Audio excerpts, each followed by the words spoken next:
Welcome. You're listening to The Aligned Self, Conversations in Creating a Conscious and Abundant Life. This is Daniel Denovi. I'll be your guide and host. Let's see just where we can take this.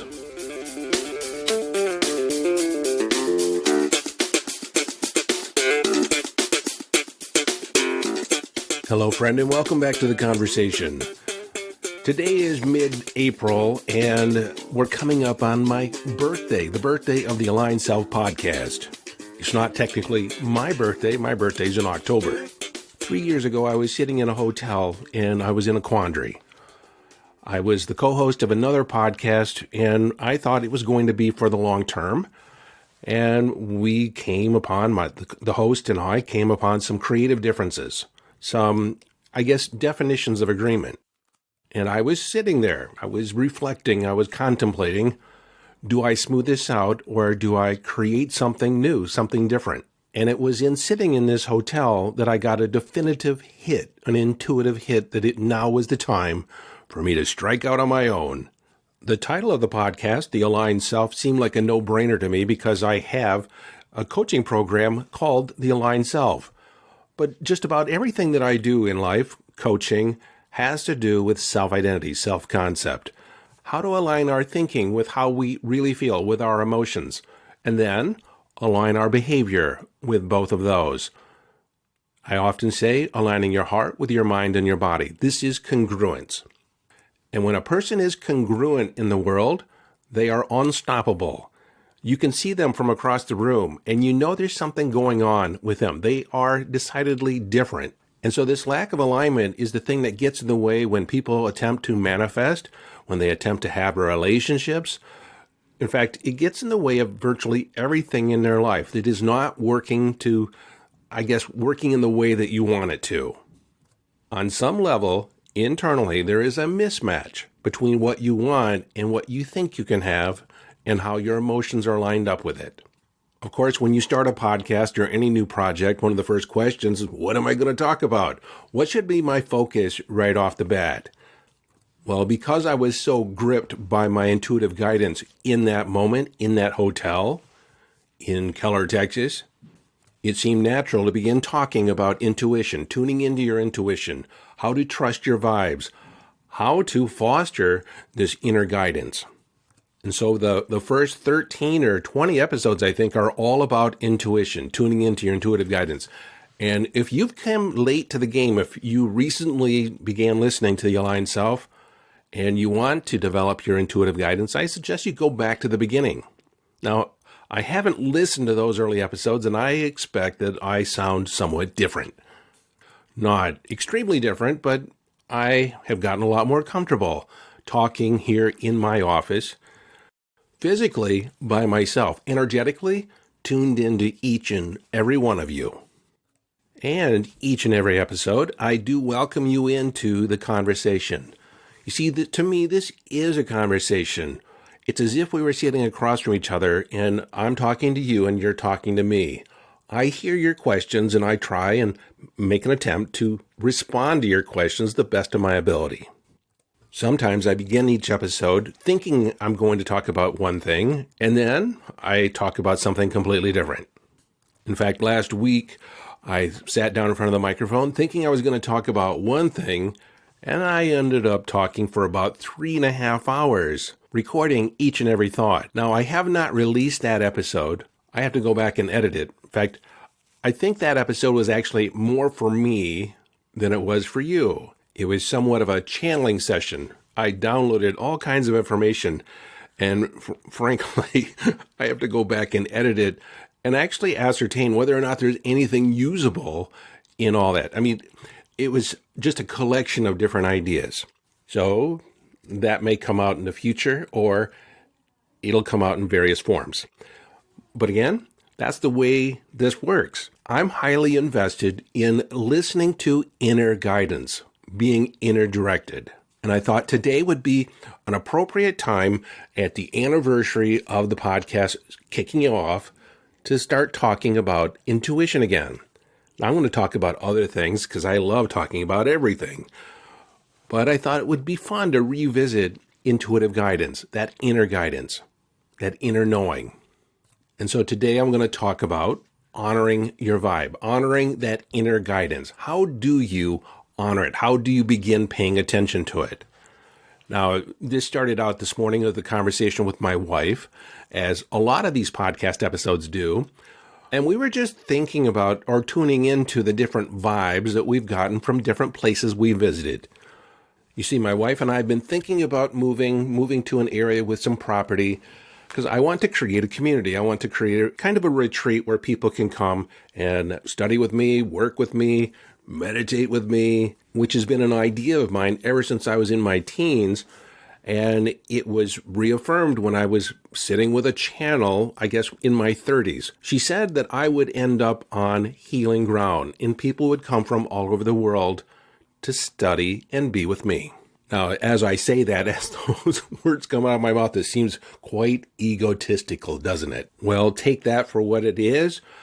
I know that I have something to offer. I know that I have things to teach. Well, anyways, we thought we found a property out in East Texas. And so my wife and I made the pilgrimage about 2.5 hours out there. And when we arrived, it wasn't anything that we expected.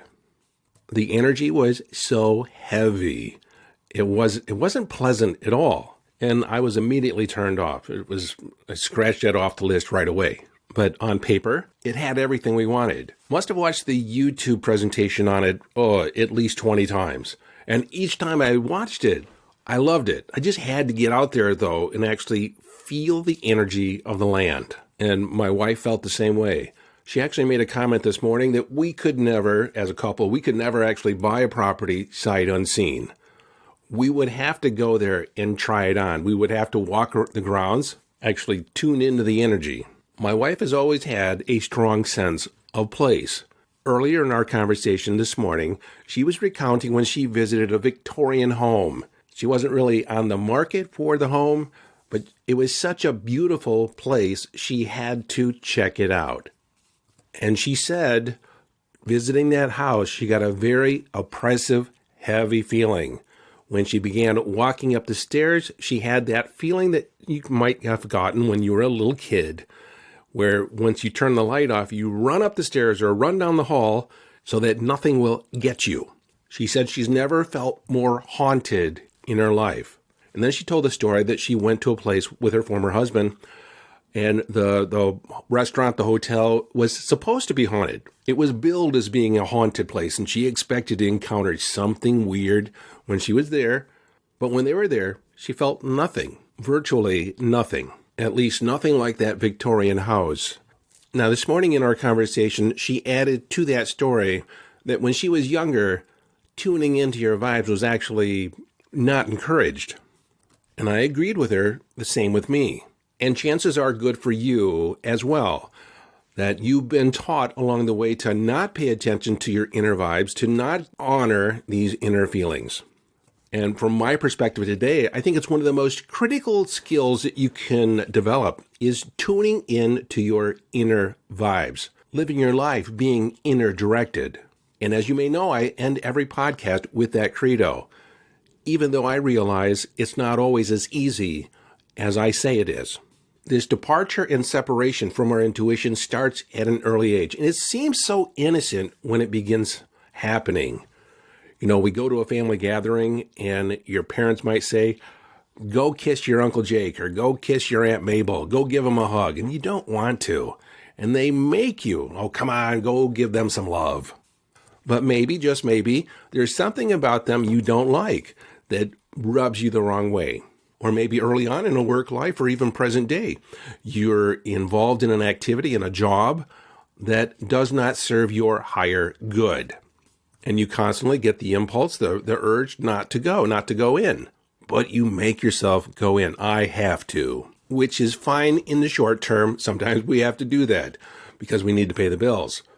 But if you're in a situation in an ongoing basis where you're getting the impulse, that urge to go somewhere else, to not go there anymore, and you keep putting yourself in that environment, then shame on you.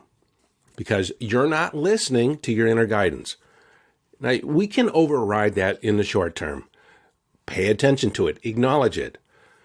If it comes up, say, I don't like where I'm working. It doesn't serve me. and then start looking for something else. Start getting curious about what else is out there. And you're going to start seeing synchronicity come up. But I've had clients that have told me, I can't stand what I do. And I asked them, how long have you been there? 5 years. How long have you not liked it? 5 years.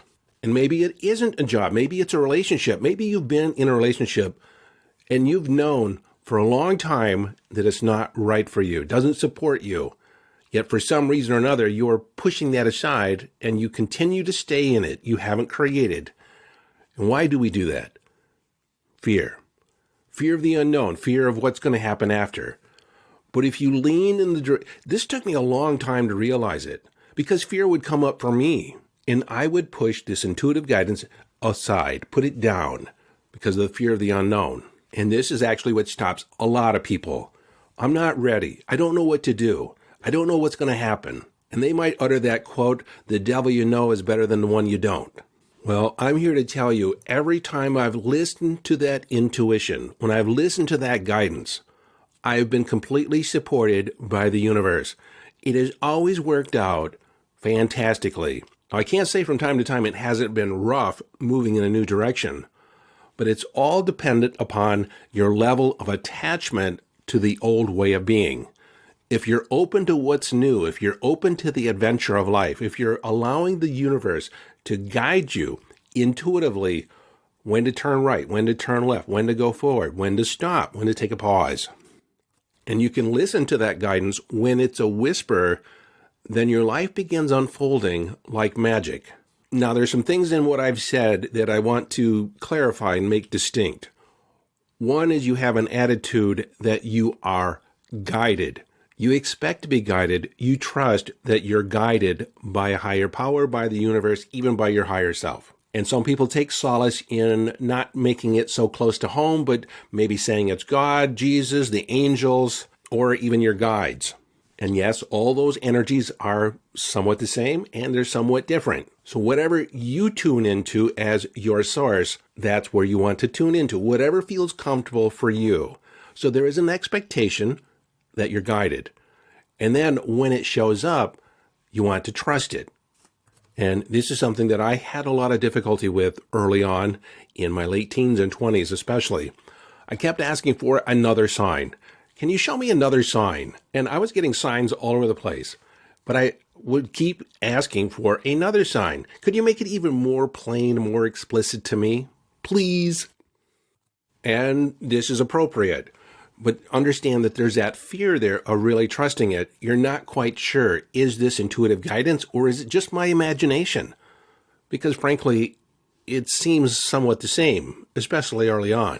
Where you want to get to is where I find myself today, and that is being able to listen to the whisper, listen to an impulse, listen to just a slight urging, and then following it. Now, I'd like to say I do it all the time, every time it comes up, but sometimes I squash it down. And what happens? What happens when we squash it down? Well, it comes up with even more force. If not from internal guidance, there'll be some circumstance in your life that will kind of blow out of proportion to where you have to pay attention. In the instance of that client that told me they were at a job that they hated for 5 years, and they made the decision right there on that phone call with me that they were going to start looking for another job. But the universe, knowing that they had that fear in the background of looking for something new, decided to kind of give them a gentle push in the right direction. I talked to them on a Monday. By Thursday, they were fired. They were let go. And they had to find something different. This is another mindset in tapping into your intuition, is knowing that the universe has your back. It is always working out for you. And everything is set up for your benefit. With that said, intuitive guidance is always available. Always. The universe, your higher self, is constantly talking to you. 10,000 whispers. I think I entitled an episode with that. 10,000 whispers each and every day. Whispering guidance in your ear. And the only thing that keeps us from listening is the idea that we're not in touch with guidance. We have to achieve some special state, some special altered state of mind in order to tune in to our intuition. What if it was simply an urging, an impulse? And you're constantly, each and every day, being guided on what to do, what to eat, how to respond. But how often do we acquiesce to past programming, past ideas of how we should be, could be, where we're governed by the demands and the needs of the ego, our insecurities? So how do you begin trusting your intuition? Well, you just start practicing. I wish it was more explicit than that, more clear. I actually had a student get mad at me when I gave the prescription of how to tune in, how to begin listening to your intuition. She wanted a specific recipe. This is how it shows up. Exactly. Well, you have to ascertain what your own, inner vocabulary is. What is your method for interpreting energy? So it takes some practice. It doesn't take a long time, just some focused practice, some conscious trusting. I have to admit, in the beginning, it's easiest to do when it involves dinky-do items, dinky, small decisions. The scientific term dinky-do is something I picked up from one of my early teachers in neuro-linguistic programming, and that was Linda Summers. And I like the term, and so I picked up the torch and I pass it along to you. So you might tune into what are you going to eat today, and actually get centered, get grounded, and just clear your mind for a second. What sounds good? And then what will feel good after you eat it? A lot of things sound good, especially when you're hungry, but not everything will resonate with your body. And since we're talking about food, this is when you kind of tune in and you want to eat something, and in the back of your mind, you know it's not good for you. You know you're going to probably have an upset stomach afterwards, or you're not going to feel as marvelous an hour later, but it's all you can think of eating at this moment. So you want to go back to the quiet voice in the background and tune into that. What is the recommendation? Then trust it, go with the recommendation, and see how it works out. How do you end up feeling? In an hour or two, you're going to have an instant feedback situation where you can look back or tune into how were you feeling when you were making that decision. And as you trusted it, is it a feeling you can trust next time based on the result you got from going ahead with that guidance? Now, this inner feeling is going to occur typically somewhere along your midline. When I say your midline, if you were to draw a line between your belly button and your throat, that is the midline of your body. Usually people get a gut feeling. And if you were to tune in for a moment and think of the word yes, yes, yes, where does that feel? Where does that feeling occur when you think of the word yes? And you might want to turn the podcast episode off for a second and do that just so you can tune into it. And then contrast that with a no. What does a no feel like in the body? You see, a yes feels different than a no. Is it right or is it wrong? It feels different in the body. Where does it occur in your body? This is how you start tuning in. And as you tune in, this is where you want to begin honoring your own yes and no. And so if you're a person that tends to say yes when you want to say no to other people, because you don't want to make them feel bad or disappoint them, I was there. I did that all the time. I was a chameleon. I was a people pleaser early on in life. I would say yes and then regret the fact that I said yes because I really wanted to say no. I didn't feel like I didn't want to do it. I just felt like, I didn't have a good reason to say no, so I just said yes. I now know that I don't need a good reason. Just the fact that I don't want to is good enough. I don't have to appease somebody else's sense of what is right or wrong for me. But that was a journey in and of itself. So in the meantime, if you can tune into what is a no for you and honor what is a no, I don't feel like it, I don't want to, then don't do it. Honor that for yourself. And then also honor it for the people around you. Honor it for your children. Honor it for your partner, your coworker. When they say no, don't even ask for a reason. Don't ask for an explanation. Why? Why not? When they say no, okay, no problem. This is very important if you're a parent to begin honoring your children's yes and no. And I agree, this is where it probably takes some wisdom to know when is it a solid no or when are they just being defiant because you said so. If you ask them to do something they don't want to do, this is where it's good to give them a double bind. Two choices that are your choices. You can either do it now or do it about 30 minutes from now, which is more appropriate for you. This gives them a sense of choice. This gives them a sense of autonomy. And as a parent, I understand this is not always easy. It's not always convenient to give your kids a choice in the matter. Because sometimes you want to be expedient. Sometimes you have to get them on board, get everyone in line. And you don't have time for a conversation, not a lengthy conversation. And so sometimes we default to do as I say. But this is where it's incumbent upon you to tune in. Are you operating from past programming, or are you present to the present moment? When I say present, that's aware, in touch, in tune with the present moment, and not caught up in some past programming. I want to illustrate this with another story.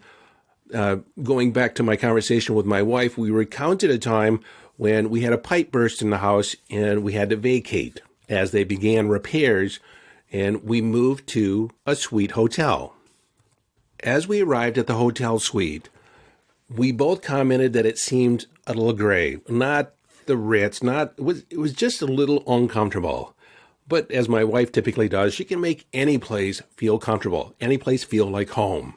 And there we were, my wife and I, and our autistic boy, who at the time was 19 or 20. We had a 2-bedroom suite. My wife and I had a bedroom, and he had a bedroom. We set him up like he was a king. We set up the TV, brought in a VCR. He was watching movies. We popped him popcorn. He was tucked in like a bug in his bed. Well, in the middle of the night, he kind of let out a scream, and he was crying. He was upset. He ended up throwing up in the bathroom.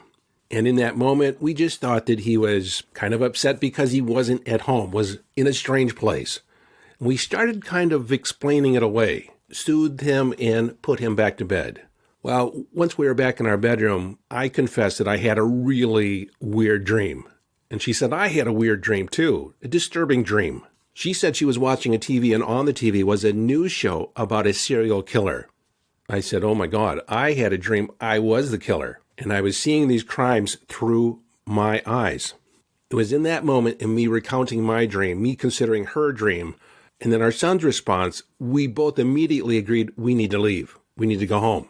So we did. We packed it up, and we went back home for the night and got a different hotel the next day.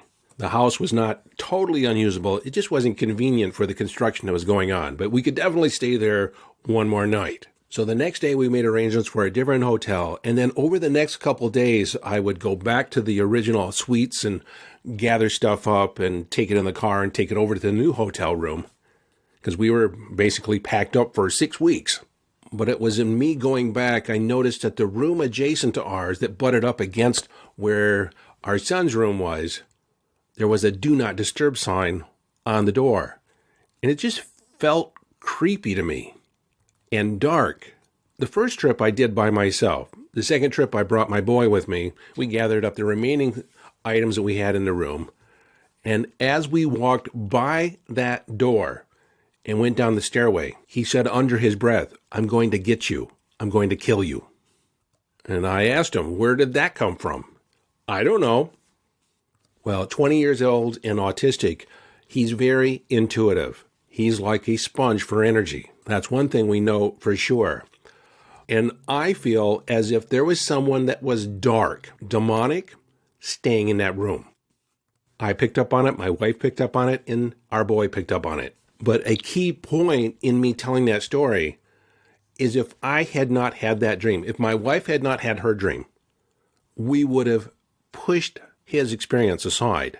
We would have downplayed it. We would have explained it away. But because we both had those dreams and they were so similar, we knew we had to honor his experience. Today, we don't push him into situations that he does not want to go to. If he has an emotional knee-jerk response, then we honor that. And we use that experience at the hotel that night as a benchmark on how to respond when those things come up, not just for him, but for us as well. If I'm totally transparent, when I think back to that time at that hotel, walking past that door, having the feeling that I had, it bothers me that I did not call the police. I still wrestle with that, although I have no idea how I would talk to them about, I walked by this door and I got a creepy feeling. And the night before, I had this really disturbing dream, and I think that room has something to do with it. Yeah, right. More than likely, that would have been the response. But I didn't even find out for sure. I could have called. They could have told me I was crazy, that I was a kook, but at least I would have called. I prayed to the divine that that person was caught, that was apprehended, that was stopped, and I actually sent that person unconditional love to shift their thinking. I don't know if it helped. It feels like it did, but ultimately that's just a story I'll never know the answer to. The good news, in the next hotel, the energy was completely different.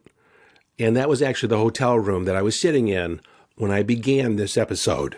So let me see if I can sum all this up for you. Act as if you're constantly getting intuitive guidance from the universe. It's all around you. It's every minute of every day. It's available. You just have to tune into it. You get centered and check in with yourself. And when I say get centered, just suspend your thinking for that moment. Just try and become an empty vessel, like you're in the shower or you're driving. You've all had ideas and concepts that have popped in your head when you were thinking about something else while driving or taking a shower or washing the dishes. That's kind of the state that you want to be in order to receive. Next is tune into that guidance. Is it yes? Is it no? How does it feel? Where is it in your body? Honor it. Act as if it's true. Follow it through, take the direction, and then reflect back on it. Was it right? Was it appropriate? How did that feel in your body? Where was it? And then if it was spot on, then you remember how you felt. And you tell yourself, the next time I feel that feeling, I will know to act on it. Or if there was a sense of ambivalence, you weren't quite sure, when that feeling is there, you'll know not to take action on it. And then the foundational belief behind all this is that the universe has your back. Everything is always working out for you. You have divine guidance in your pocket. Okay, well, I'm going to be sprinkling more ideas, more concepts, more episodes around intuition to revisit it again. I don't think I've done it quite the intense focus that I did early on in this podcast history, but it is definitely a part of my day-to-day. It's part of my life each and every moment. There's not a day, not a moment that I don't tune into inner guidance, that I don't at least consider it. And it is so important to your life to be able to live from that inner guidance, to be inner directed, to not be influenced by outside circumstances, at least not in a way where you compromise your own sense of rightness and wrongness for you. So with that said, until next time, this is your friend and host, Daniel DeNovi, urging you to follow your bliss. Live your life from inner signals. Be inner directed as you engage in the epic adventure.